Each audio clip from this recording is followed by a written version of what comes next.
Imagine you are sitting in the final round of an interview for, like, your absolute dream job. Oh, the pressure is on. Right. The hiring manager leans across the table, looks you dead in the eye, and asks you to describe your biggest professional failure. A classic question. Yeah, and so you take a breath, you open your mouth to deliver this nuanced, brilliant analysis of a past project, and your brain hands you exactly one word. Let me guess. Bad. You literally hear yourself say the project was bad. Ouch. Yeah, and in that split second, you just watch the interviewer's eyes completely glaze over. It is the worst feeling in the world. It really is. So today we are looking at why our brains sabotage us with this kind of toddler-level vocabulary when the stakes are highest, and, how to permanently rewire that instinct. Welcome to another Deep Dive. Thrilled to be here. Our source material today is an excerpt from a text titled Vanban Dan, and our mission here is to explore how replacing that one blunt word with highly precise language just completely transforms your professional presence. Yeah, and I think, in a world characterized by just relentless information overload, having the exact right word to describe an experience is what really cuts through the noise. Absolutely. Because my core belief is that knowledge only becomes valuable when we apply it to real-world friction. Yes, the actual application of it. Right. This isn't just about sounding slightly more eloquent, It is about demonstrating to anyone listening that you possess the critical thinking skills to actually analyze a problem rather than just, reacting to it. Okay, let's unpack the central problem. The text introduces us to a professional named Alex. Right, Alex. And he is prepping for this crucial interview, and he has hit a massive cognitive wall. We've all been there. Definitely. Every time he tries to recount a negative experience, like a failed presentation, a toxic work environment, a vendor mistake, he completely defaults to the word bad. Just bad. Yeah, like it was bad. Or my first presentation was bad. I mean, it is so common. It is. But before we even look at the solutions the text offers, we really need to understand the mechanism here. Why does a smart, capable professional suddenly lose their vocabulary the moment the pressure turns on? Well, it really comes down to how the brain manages cognitive load under stress. Okay. When adrenaline and cortisol spike during an interview, which is, the classic fight or flight response, your brain literally shifts resources away from the prefrontal cortex. And that's where the good words live, right? Exactly. That is where your advanced, nuanced vocabulary is stored. So it routes that energy straight to the amygdala, favoring basic survival mechanisms and just the most easily accessible language. Wow, so it's literal survival mode. Yeah. Bad is a survival word. It is monosyllabic. We learn it when we are 2 years old, and it has this massive catch-all semantic net. That makes so much sense. Right. To access a word that actually describes the situation accurately, you have to actively override your own neurochemistry. I feel like using bad is essentially like uploading a highly compressed, pixelated thumbnail of a photo. Oh, that is a great analogy. Like using a sledgehammer for every home repair. The interviewer can see the rough shape of a problem, maybe a dark blur that looks like a failure, but they have no idea what it actually is. They cannot see the details at all. Right, they can't see the finesse or the accuracy of what went wrong. And that lack of resolution creates a massive vacuum of trust. Huh, trust. How so? Well, when Alex says, my first presentation was bad, the interviewer is basically left guessing. Yeah, what does bad even mean in that context? Exactly. Did the presentation fail because the data was factually incorrect? Or did the projector catch on fire? Right. Was the audience completely disengaged? Or was Alex simply feeling a bit nervous? Oh, so the word just hides all the actionable information. Yes, which means the interviewer has absolutely no proof that Alex actually knows how to avoid repeating that same mistake. That is wild. And the text mentions that Alex's coach, she doesn't scold him or give him this boring grammar lecture. No, she doesn't. She just smiles and hands him a list of 8 C1 level words to use instead. Which is brilliant. That reaction tells me she recognizes this isn't a lack of intelligence on his part, It is just a structural gap in his communication toolkit. Yes, exactly. She is giving him the means to increase the resolution of that pixelated photo. She is giving him cognitive override tools.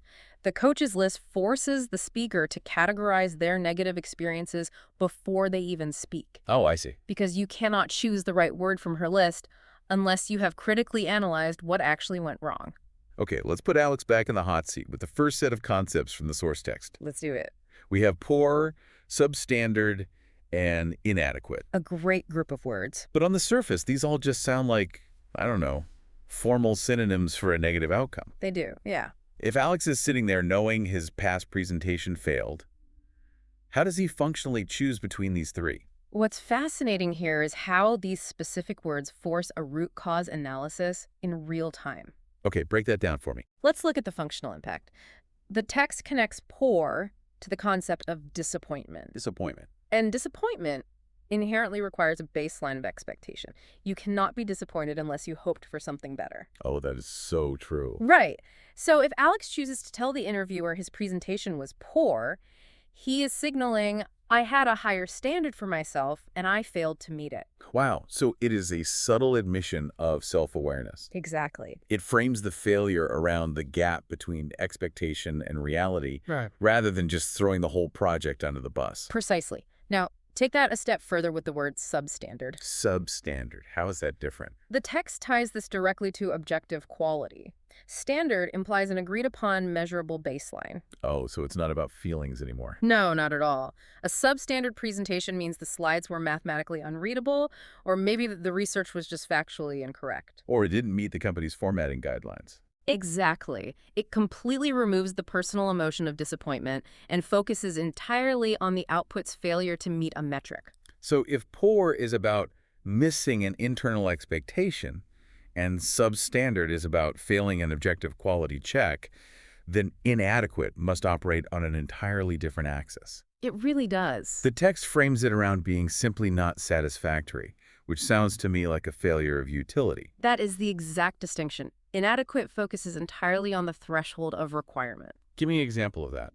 Well, Alex's presentation might not have been substandard, right?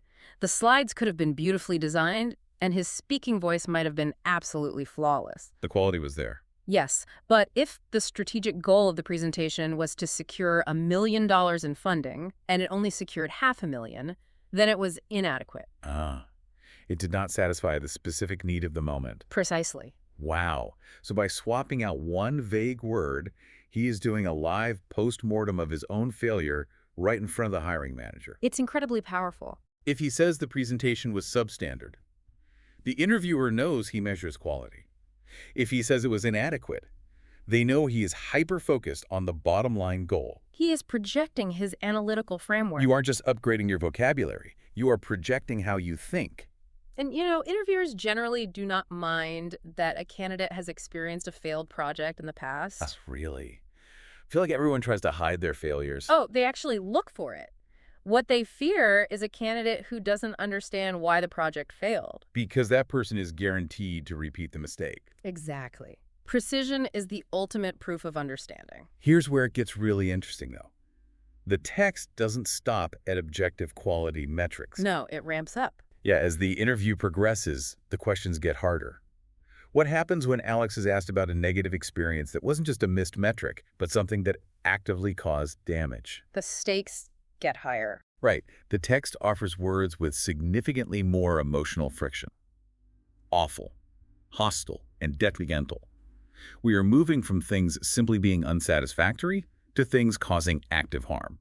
This transition is crucial because it changes the focus from the experience of an event to the consequences of an event. Okay, let's start with awful. The text grounds awful in extreme unpleasantness. This is highly subjective. So it's about feelings again. Yes. If Alex describes a past vendor rollout as awful, he is centering himself in the narrative. He is describing his internal feeling about the event. Which feels a bit risky in a high-stakes corporate interview, honestly. It really is. It centers his personal comfort rather than the actual business outcome. Precisely why the coach provides detrimental as the alternative. Detrimental. The text connects detrimental to active harm, and harm implies measurable damage to a system, a timeline, or a relationship. So it's objective. Yes. If Alex says the vendor rollout was detrimental to our Q3 client retention, he is no longer talking about how the rollout made him feel. He is speaking objectively about consequence. Right. It tells the interviewer that this candidate measures the blast radius of a problem. The blast radius. I love that. It is the ultimate pivot from subjective complaining to objective reporting. It really changes the tone of the interview. But what about the human element? Because the text introduces the word hostile. And it specifically adds the concept of being unfriendly to the definition. That addition is the defining characteristic of the word. How so? Well, a spreadsheet cannot be hostile. True. A broken supply chain is detrimental, but it isn't hostile. Hostile implies intentional interpersonal friction. Like actual human conflict. Exactly. It describes an environment or a counterpart that is actively pushing back against you.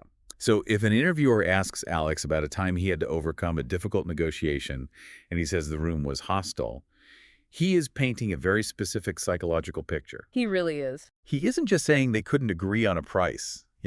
He is communicating that he has the emotional intelligence to navigate people who are crossing their arms, raising their voices, and actively trying to intimidate him. And he communicates all of that context with a single, precise word. That is so efficient. He doesn't need to spend 5 minutes over-explaining the drama of the room. Uh-huh. The word does all the heavy lifting for him. Leaving him time to focus on the solution. Yes, allowing him to focus his interview answer on how he actually solved the problem. Now, I am going to challenge the source text here on the final group of words. Okay, let's hear it. The text moves into the highest stakes possible with the words appalling and unacceptable. The big guns. Right. But it defines unacceptable as difficult to accept.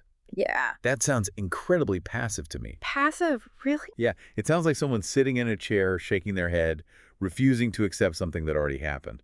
If we are talking about the highest level of professional failure, why not use a stronger, more active word like disastrous or catastrophic? This raises an important question about corporate power dynamics and how we actually establish professional identity. Okay, how so? It sounds passive until you put it in the context of leadership. Leadership. Saying a project was disastrous or catastrophic is just a weather report. A weather report. Yeah, you are just a bystander observing the damage from afar. Oh, look, a tornado. Ah, I see what you mean.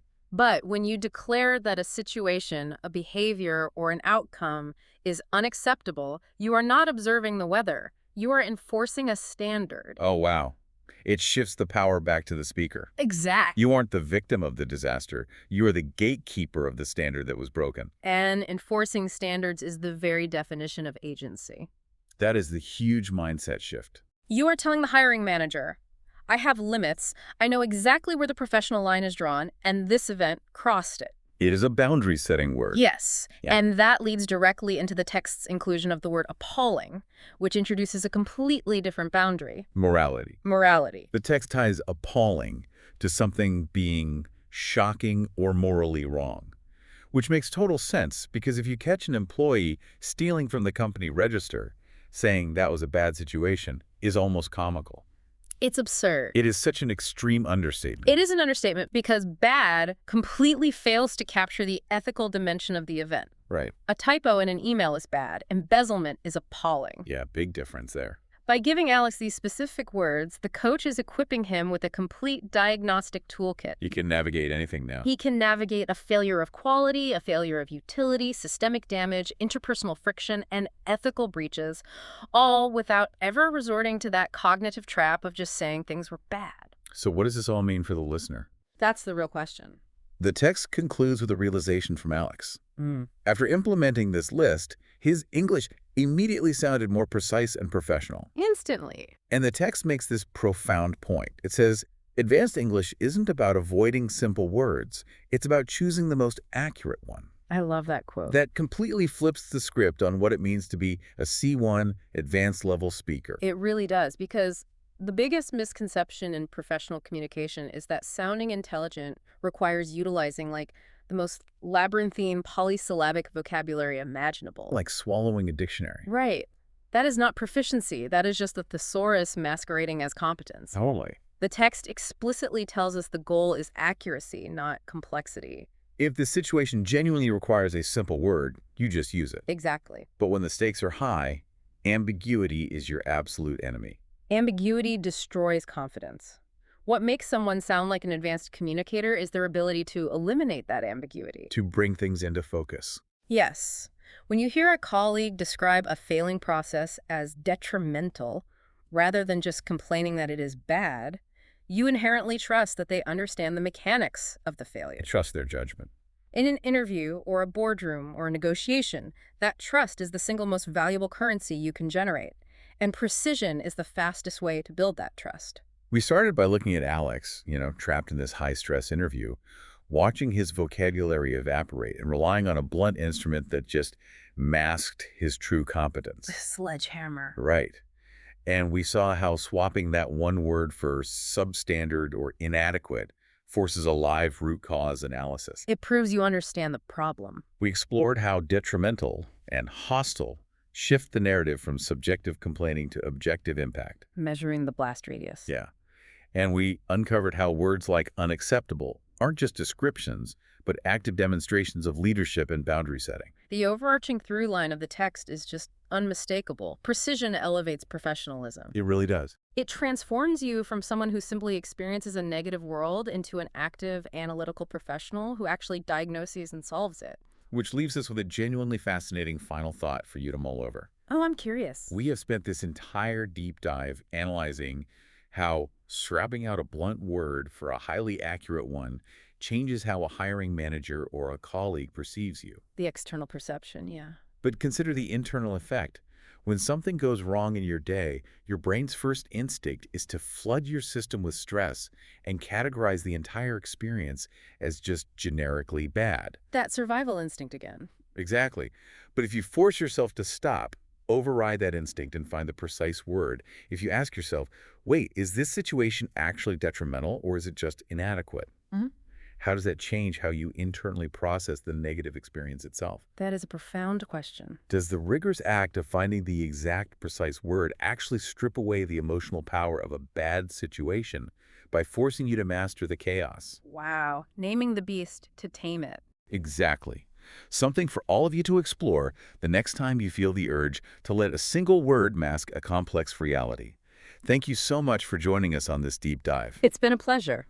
We hope you walk away with a slightly heavier, vastly more precise toolkit. Until next time, keep analyzing, keep questioning, and keep finding the exact right word.